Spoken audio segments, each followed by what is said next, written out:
Hello dear friends, you are most welcome at Study with PN Sharma. Dear friends, आज हम 17 मई 2020 दैनिक जागरण का discussion करेंगे।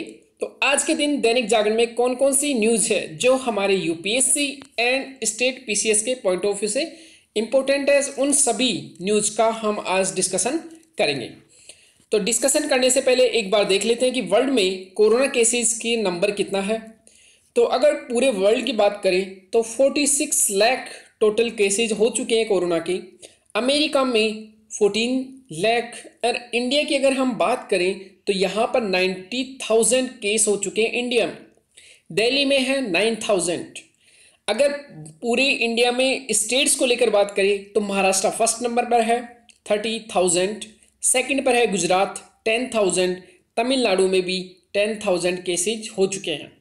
ये सभी केसेस के बारे में आप थोड़ा सा याद रखना। अब चलते हैं हम न्यूज़ पर जो आज हमको डिस्कशन करनी है।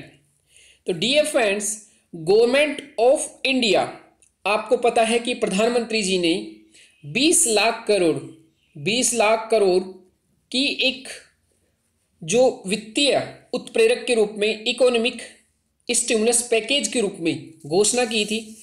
उसके तहत हमने देखा कि MSME, micro small medium enterprises, उनके लिए हमने देख लिया था। उसके बाद दूसरे नंबर पर श्रमिकों के लिए किया था, जो माइग्रेंट वर्कर्स थे उनके लिए घोषणा की गई।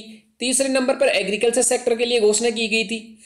एंड आज के दिन जो विभिन्न उद्योग हैं, चाहे हो सकते हैं हो रक्षा उद्योग हो, यहाँ पर हम देखते हैं कौन कौन से हैं जिसके लिए गवर्नमेंट ऑफ इंडिया ने किया है, चाहे वो एविएशन सेक्टर हो, चाहे कोयला खनन हो, चाहे बिजली हो, इलेक्ट्रिसिटी, अंतरिक्ष एंड परमाणु, कोयला सेक्टर में और रक्षा डिफेंस, इन सभी में कुछ घोषणाएं की है गवर्नमेंट ऑफ इंडिया के द्वारा।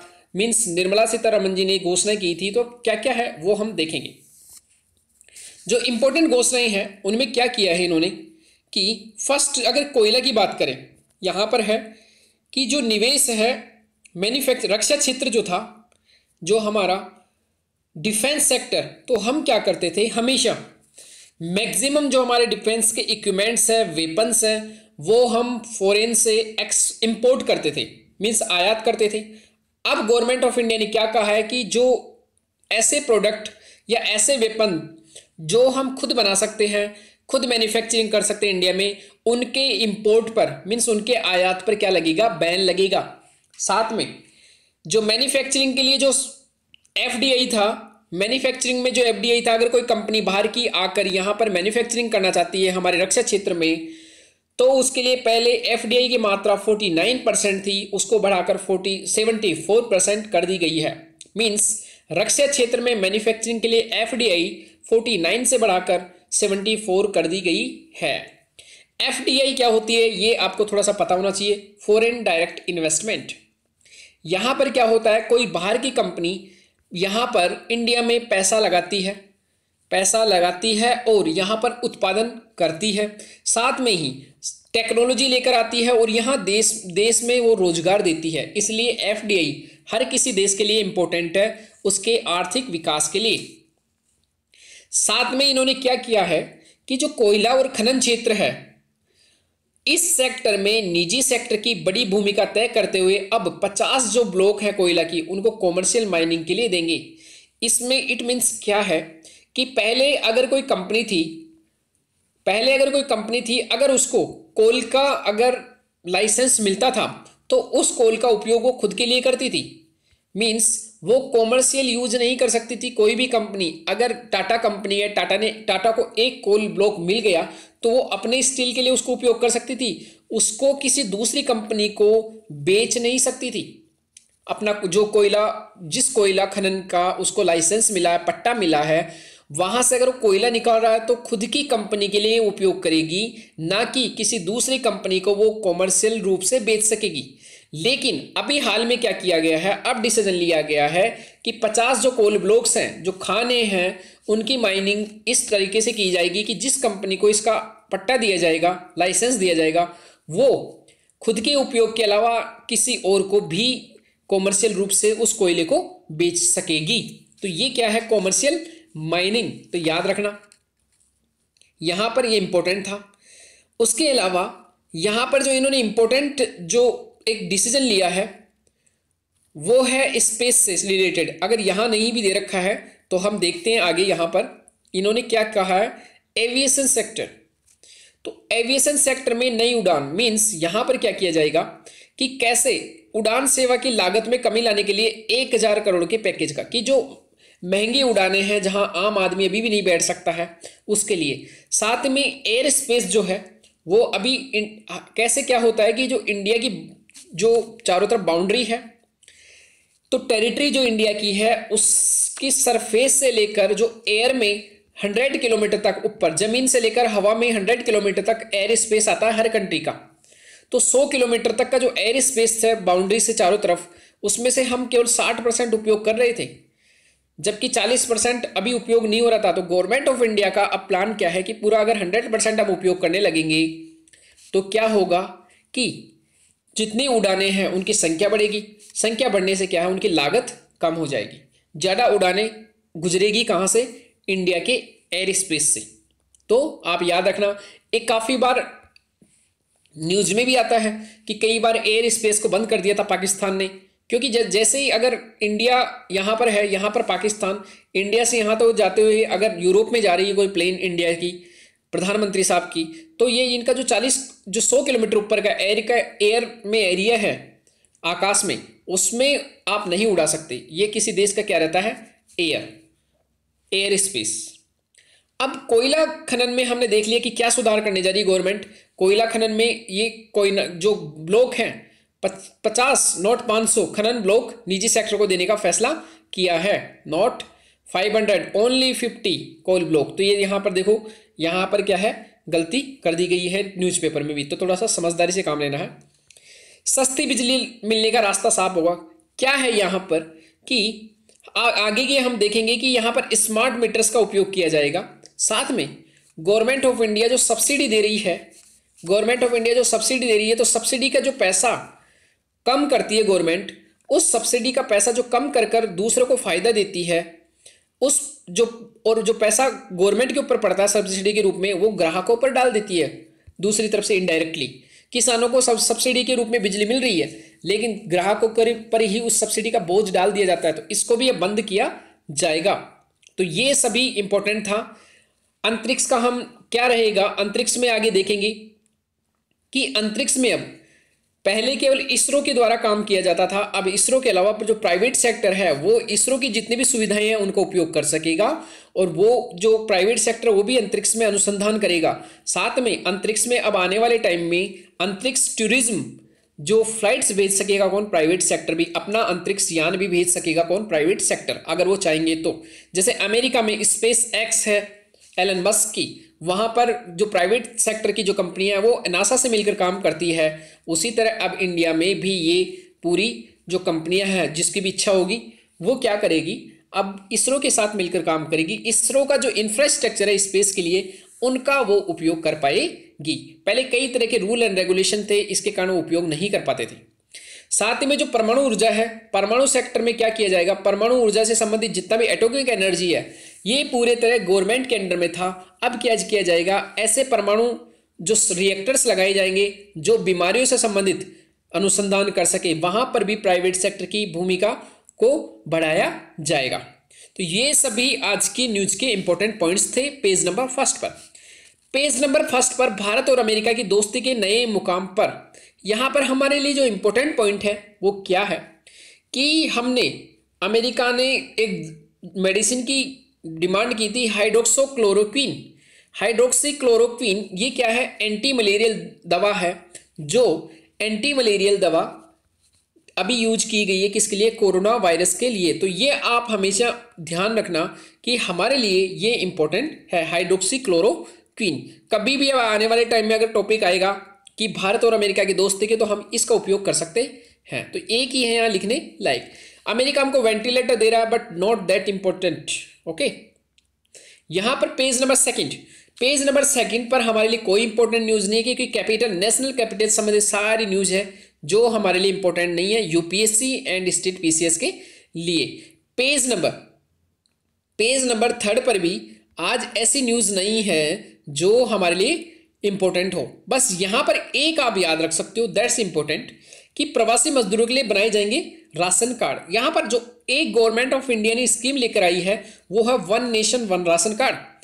इसमें क्या होगा कि अगर कल भी हम देखे थे कि महाराष्ट्र में कोई मजदूर जाकर काम कर रहा है, चाहे वो बिहार से हो, चाहे यूपी से हो, चाहे राजस्थान से या कोई अन्य स्टेट से, अगर महाराष्ट्र में जाके काम कर रहा है तो होता क्या था राशन कार्ड में, अगर राजस्थान का व्यक्ति राजस्थान का राशन कार्ड है तो उसको केवल राजस्थान में उपयोग कर सकता था, महाराष्ट्र में नहीं। लेकिन अब वन नेशन वन कार्ड के द्वारा क्या होगा, अब राशन कार्ड का उपयोग वो जहां पर भी पूरे इंडिया में कहीं भी जाएगा तो उसका उपयोग वो कर सकेगा। इससे फायदा क्या होगा कि राशन कार्ड के द्वारा जो गवर्नमेंट सुविधाएं देती है, चाहे वो पीडीएस के थ्रू खाने की वस्तुएं हो, अनाज हो, या फिर चाहे शुगर हो, शुगर भी पीडीएस के थ्रू मिलती है, चाहे केरोसिन ऑयल हो, ये सभी का उपयोग वो कहीं पर भी कर सकेगा पूरे इंडिया में। तो ये एक बड़ी प्रॉब्लम थी। साथ ही में यहाँ पर क्या कहा गया है कि जो राशन कार्ड है उसके द्वारा नेशनल फूड सिक्योरिटी एक्ट जो 2013 में लाया गया था उसके तहत वो ले सकेगा मुफ्त अनाज। तो ये आप याद रखना, अच्छा पॉइंट है। यहां से हम चलते हैं आगे। आगे हमारे लिए इतना इंपॉर्टेंट पॉइंट्स नहीं है किसी भी पेज पर। Page number 4, page number 5, page number 6, इनमें किसी भी टाइप की कोई न्यूज हमारे लिए नहीं है। यहां पर मुसीबत में मजदूर, अगर आप चाहो तो थोड़ा सा पढ़ सकते हो, बाकी इतना इंपॉर्टेंट नहीं है। यूपीएससी के लिए आप दिमाग से थोड़ा सा समझदार हो गए होंगे कि मजदूरों की क्या क्या प्रॉब्लम्स चल रही है। अगर सीधा देखिए, कोई भी अगर व्यक्ति है और मजदूर है तो देखो सबसे मेन उसके लिए रहेगा जीवन। तो जीवन में उसके लिए क्या क्या इंपॉर्टेंट रहेगी, उसके लिए खाना, उसके लिए रहना, ओके, उसका खाने का, उसका रहने का, उसके कपड़े, उसको इन सब चीज़ों के लिए पैसा भी चाहिए तो उसकी मजदूरी, साथ ही में उसका स्वास्थ्य, साथ ही में उसको कोई छल कपट ना करे तो थोड़ी बहुत उसकी साक्षरता भी रहे। तो ये सभी चीज़ें अगर नहीं हो तब तक, साथ में संविधान के कुछ इंपॉर्टेंट आर्टिकल्स इसके साथ जोड़ सके, आर्टिकल 21, आर्टिकल 14, इस टाइप से हम आर्टिकल्स जोड़ सकते हैं। तो ये सभी हम लिख सकते हैं कि मजदूरों की क्या क्या है।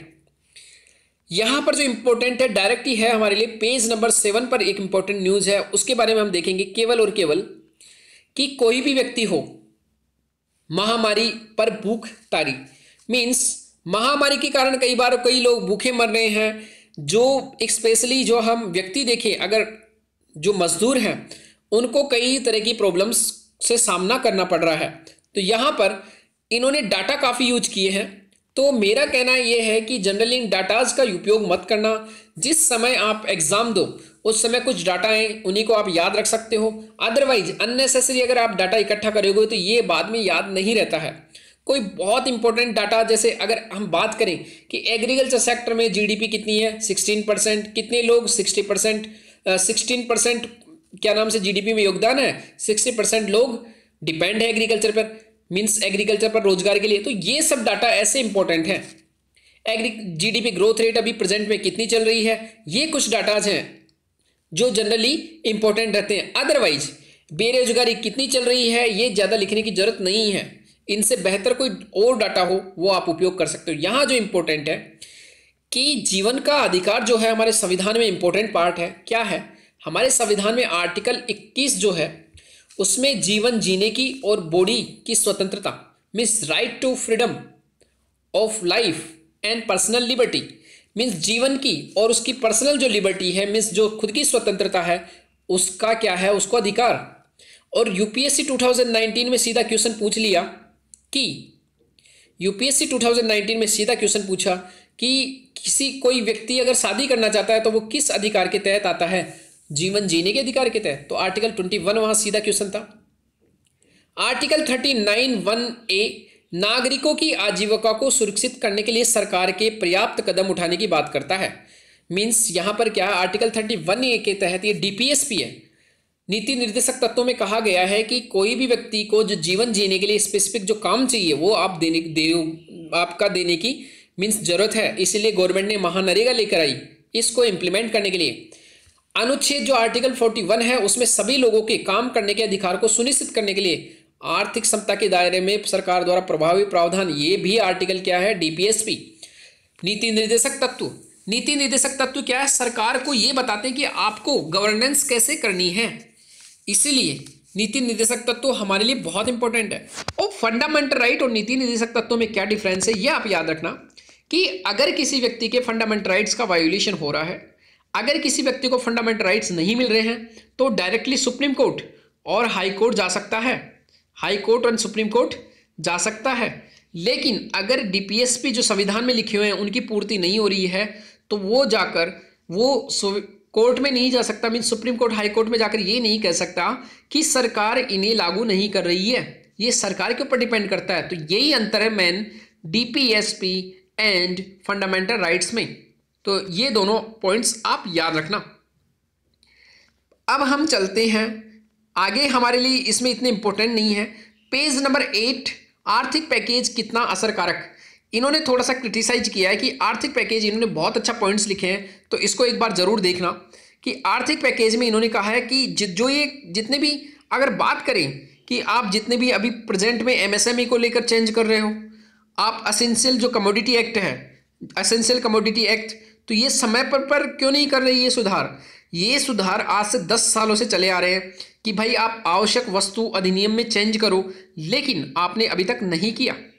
अब यहाँ पर जो इम्पोर्टेंट है मैं अभी बता देता हूँ आपको कि आवश्यक जो वस्तु अधिनियम है, एसेंशियल कमोडिटी एक्ट, उसमें भी कल चेंज किया गया था, वो हमारे लिए बहुत इंपॉर्टेंट था, एसेंशियल कमोडिटी एक्ट। और आज फिर यहाँ आया है कि आवश्यक वस्तु अधिनियम को संशोधित करने का काम पहले क्यों नहीं हुआ।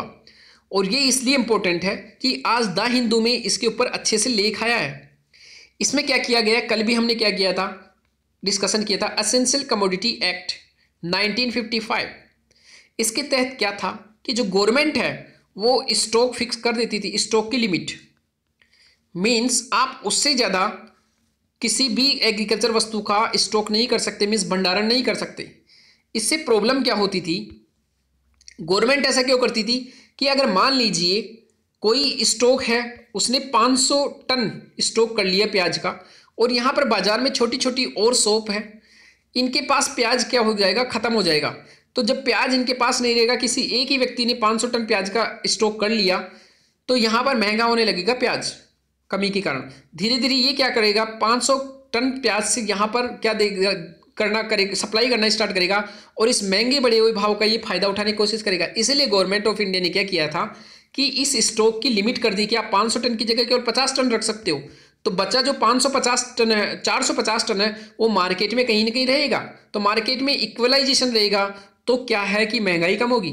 लेकिन इससे प्रॉब्लम क्या हो रही थी, एसेंशियल कमोडिटी एक्ट से, जो आवश्यक वस्तु अधिनियम है, इससे कोई एक्सपोर्टर है, कोई प्रोसेसिंग का काम करता है, मीन्स जो खाद्य प्रसंस्करण का काम करता है, वो इसका ज़्यादा स्टॉक वो भी नहीं कर पाते थे। अब होता क्या था कि अगर इंटरनेशनल मार्केट में मान लीजिए आलू या प्याज की मांग ज़्यादा है, लेकिन अगर कोई एक्सपोर्टर, उसकी एक्सपोर्टर को चाहिए कि वो 1000 टन यहाँ पर प्याज की ज़रूरत है और वो एक्सपोर्ट करना चाहता है, लेकिन लिमिट तो उसके ऊपर इतनी लगा रखी थी कि वो इतना प्याज कभी स्टोर कर ही नहीं सका, तो एक्सपोर्ट नहीं कर पाएगा, एक्सपोर्ट की डिमांड उसको कंप्लीट नहीं कर पाएगा। तो अब क्या है, गवर्नमेंट ऑफ इंडिया ने एसेंशियल कमोडिटी एक्ट में चेंज किया है, और ये जो स्टॉक लिमिट थी, तो स्टॉक लिमिट को अब क्या कर दिया है, हटा दिया गया। साथ में एक इसमें टर्म जोड़ी गई है, टर्म एंड कंडीशन की, अगर राष्ट्रीय आपदा का काम, राष्ट्रीय आपदा हो जाए या भूखमरी हो जाए इंडिया में, तो क्या होगा, हम फिर इस स्टॉक लिमिट को खत्म, मीन्स स्टॉक लिमिट जो हमने खत्म की है उसको वापस लागू कर देंगे ऐसे टाइम में, राष्ट्रीय आपदा के समय। अभी क्या है, कोरोना वायरस राष्ट्रीय आपदा ही है, तो यहाँ पर ऐसे टाइम में हम याद रखेंगे कि इस टाइम ऐसे करना है। तो ये एक इंपॉर्टेंट पॉइंट था। बाकी आप बिजली वितरण कंपनियां जो है उनके लिए 90,000 करोड़ रुपए की दिए तो हैं, लेकिन ये पुराने घाटे की भरपाई करेंगे, लॉकडाउन के समय बिजली वसूली नहीं होने के कारण जो घाटा हुआ उसकी। तो ये क्लियरेंस, जो क्लियरिटी है, ट्रांसपेरेंसी गवर्नमेंट की डिसीजंस में, उसकी थोड़ी सी कमी है, उसको थोड़ा सा सही कर दे तो अच्छा रहेगा। लाल फीताशाही क्या होती है, रेड टेपिज्म। जनरली जो फाइल्स रहती है, आपने देखा होगा, अभी तो फाइल्स नहीं होता है, पहले फाइल्स होती थी, उनके ऊपर लाल धागा बंधा हुआ रहता था। वो जो लाल धागा बंधा हुआ रहता था, ये लाल धागा कभी खुलता ही नहीं था, फाइलें हमेशा टेबल पर एक के ऊपर एक लिखी हुई रहती थी। रखी हुई रहती थी और उसका धागा खुलता नहीं था, मीन्स लेट लथी हुई होती थी। डिसीजंस कम से कम 5-5, 6-6 साल तक लटके हुए रहते थे, क्योंकि फाइलों को तो देखने वाला ही नहीं था। आप कभी ऑफिस में गए होंगे तो आपने देखा होगा फाइलों की क्या कंडीशन रहती है माय डियर फ्रेंड्स। तो ये था हमारा 8 नंबर पर आर्थिक पैकेज कितना असरकारक। इसमें इंपॉर्टेंट याद रखना, यहां पर कोई काम के नहीं है हमारे लिए इंपॉर्टेंट, कोई न्यूज़ नहीं है।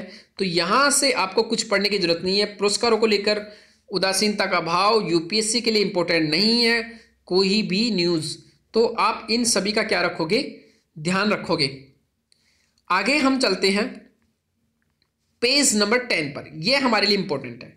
यहां से हमने पहले देखा कि निजी सेक्टर को 50 कोयला ब्लॉक का आवंटन होगा, मीन्स अब कॉमर्शियल यूटिलाइजेशन करेंगे। अगर किसी कंपनी को कोई कोयले की खान मिल गई तो अब वो क्या करेगा, उस कोयले को खुद के लिए उपयोग कर पाएगी और दूसरों को भी बेच सकता है। पहले दूसरों को नहीं बेच सकती, तो इससे गवर्नमेंट को भी फायदा होगा और जो कंपनी है उसको भी फायदा होगा। सस्ती दरों पर मिलेगी बिजली। यहां पर जो एक पॉइंट हमको याद रखना है वो इंपॉर्टेंट क्या है, ओपन एक्सेस की सुविधा। मीन्स यहां पर इसका मतलब क्या होता है, ऐसा पॉइंट द हिंदू में भी नहीं था। तो कुछ कुछ पॉइंट्स दैनिक जागरण में ऐसे आते हैं जिनको अगर आप लिख के रखो या याद करके रखो तो वो आपको एडवांटेज दे सकते हैं। हर पेपर की अपनी एक क्वालिटी होती है। तो यहां पर ओपन एक्सेस में क्या है कि अगर कोई कंपनी 1 मेगावाट से ज़्यादा बिजली उपयोग कर रही है तो जरूरी नहीं हो किसी गवर्नमेंट से बिजली खरीदे, वो किसी भी और कंपनी से भी बिजली खरीद सकती है। इससे होगा क्या कि उसको बिजली खरीदने में स्वतंत्रता मिलेगी और वो दूसरी कंपनियों से मोल भाव कर पाएगी कि मुझे इतनी सस्ती आप बिजली दो। साथ ही में यहाँ पर एक जो इम्पोर्टेंट है वो है स्मार्ट मीटर लगेंगे। स्मार्ट मीटर में क्या होगा कि कोई भी व्यक्ति, जो हम देखते थे कि पहले रीडिंग लेने आते थे लोग बिजली विभाग के, अब वो रीडिंग लेने नहीं आएंगे, अपने आप रीडिंग हो जाएगी कि कितनी आपकी आई है, जो बिजली का वितरण जो खपत है आपने कितना किया है, और उसके अनुसार आपके पास क्या आ जाएगा, बिल आ जाएगा। तो ये सभी जो इंपॉर्टेंट थी कि स्मार्ट मीटरिंग लगेगा। उसके बाद गवर्नमेंट ऑफ इंडिया जितनी भी बिजली वितरण कंपनियां हैं उनके लिए कुछ अच्छा काम कर रही है। साथ में जो इंपॉर्टेंट है, डिस्कॉम किसको कहते हैं, डिस्ट्रीब्यूशन ऑफ इलेक्ट्रिक, जो बिजली है उसका जो डिस्ट्रीब्यूशन करती है। आपने देखा होगा ये जितनी भी लगाते हैं तार, ये बड़ी बड़ी बिजली कंपनियां रहती हैं, इनका मेंटेनेंस बहुत भारी रहता है और इसमें पैसा भी बहुत ज़्यादा लगता है। जो ये ट्रांसमिशन लाइन्स है जिनके द्वारा वितरण किया जा रहा है बिजली का, इनको बोलते हैं डिस्कॉम्स। तो याद रखना डिस्कॉम क्या है। अब क्या हो रहा है, जो केंद्र शासित प्रदेश है, यूनियन टेरिटरीज, उनकी जो डिस्कॉम कंपनीज है उनका निजीकरण किया जाएगा, ऐसा प्रस्ताव आया है। और बाद में जब ये सक्सेसफुल रहेगा तो क्या होगा, गवर्नमेंट ऑफ इंडिया इसको पूरे दूसरे राज्यों में भी लागू कर सकती है। क्योंकि डिस्कॉम क्या है, गवर्नमेंट की कंपनियां ज़्यादातर या राज्यों की कंपनियां हैं, वो घाटे में चल रही है। अब ये देखा जाएगा कि उनका अगर निजीकरण कर दिया जाता है तो क्या वो घाटे से बाहर आ सकती है, क्या उनका मैनेजमेंट अच्छा हो सकता है, ये सभी देखा जाएगा। भारत में भी सुलभ होगी अंतरिक्ष यात्रा। तो अभी हमने जस्ट देखा था, यहाँ पर पूरा मामला इसी में है कि इसरो की जो सुविधाएं हैं उसको प्राइवेट सेक्टर भी यूटिलाइज कर पाएगा और अपने जो स्पेस से संबंधित जितना रिसर्च है, स्पेस से संबंधित जितने भी फ्लाइट्स है, वो कौन, प्राइवेट सेक्टर भी स्टार्ट कर पाएगा, ताकि फ्यूचर में अंतरिक्ष में कोई व्यक्ति प्राइवेट सेक्टर भी भेज सकता है। यहाँ पर सस्ती उड़ान सेवाओं के लिए 1000 करोड़ खर्च करने की तैयारी। तो 1000 करोड़ खर्च किया जाएगा गवर्नमेंट के द्वारा। तो उससे क्या होगा कि 1000 खर्च करके वो इस टाइप के इंफ्रास्ट्रक्चर डेवलपमेंट करेंगे कि जो वायुयान है, वायुयान जो हैं उनकी उड़ानें सस्ते रहे लोगों के लिए। साथ में जो 60% एयर जो स्पेस हम पहले यूज करते थे उसको भी बढ़ा दिया गया है। तो ये 2 इंपॉर्टेंट यहाँ पर पॉइंट्स थे उससे संबंधित।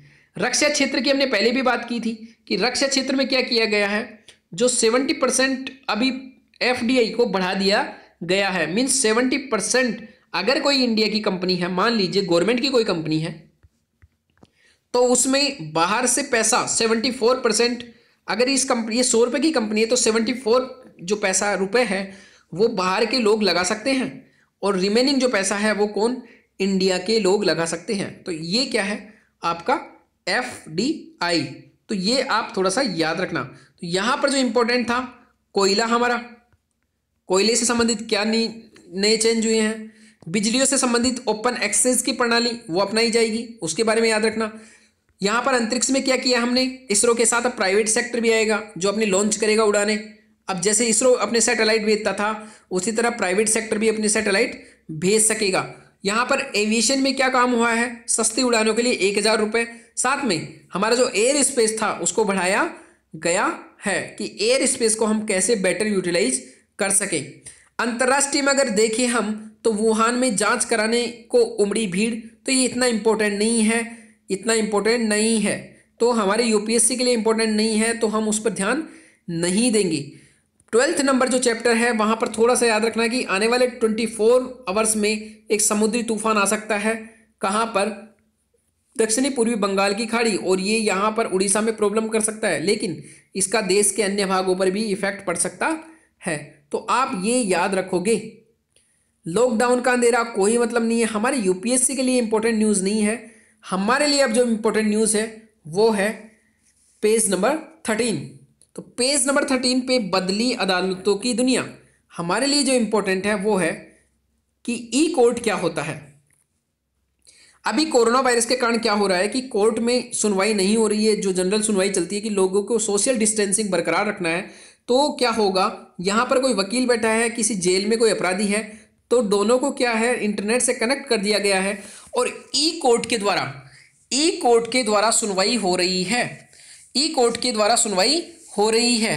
तो ये एक इंपॉर्टेंट पार्ट था कि ई कोर्ट क्या होता है। यहाँ पर इलेक्ट्रॉनिक रूप से शारीरिक दूरी बनाए रखते हुए क्या की जा रही है, सुनवाई की जा रही है। तो ये आप याद रखना। अब देखो मामला जम्मू कश्मीर में 4G इंटरनेट सेवा देने का मामला भी है। तो कई मामले ऐसे हैं जिनको लॉकडाउन की वजह से क्या है, अभी नहीं दे पा रही है गवर्नमेंट।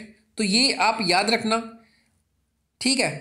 आप ई कोर्ट को कैसे कर सकते हो कि लॉकडाउन हटने के बाद भी क्या ई कोर्ट चालू रख सकते हैं क्या। तो आप क्या करोगे, अगर यहाँ पर कोई जेल है और यहाँ पर कोर्ट है, हाई कोर्ट, सुप्रीम कोर्ट, कोई भी किसी दूसरे राज्य में या फिर उसी राज्य में दूरी तक, तो इस अगर कोई जघन्य अपराधी है, कोई आतंकवादी है, इसको यहाँ तक कोर्ट तक लेके आते हैं कई बार केस सुनवाई के लिए, तो हो सकता है कि ये छूट के भाग जाए, या कोई हिस्ट्री सीटर है कहीं पुलिस पर हमला कर दे, छूट कर चला जाए।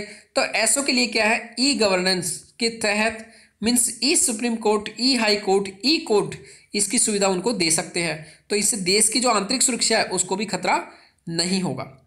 अब जो इम्पोर्टेंट न्यूज़ है वो यहाँ पर ऐसी कुछ भी नहीं है जो हमको पढ़ने की जरूरत पड़े। तो यहाँ पर कोई इम्पोर्टेंट न्यूज़ नहीं है इस पेज पर। जो रिमेनिंग न्यूज़ थी वो सभी हमने देखी। साथ में अब एक क्वेश्चन था जो मैंने फर्स्ट, जो कल का लेक्चर था उसमें मैंने स्टार्ट किया था फर्स्ट में ही, तो वो क्वेश्चन हम देखेंगे।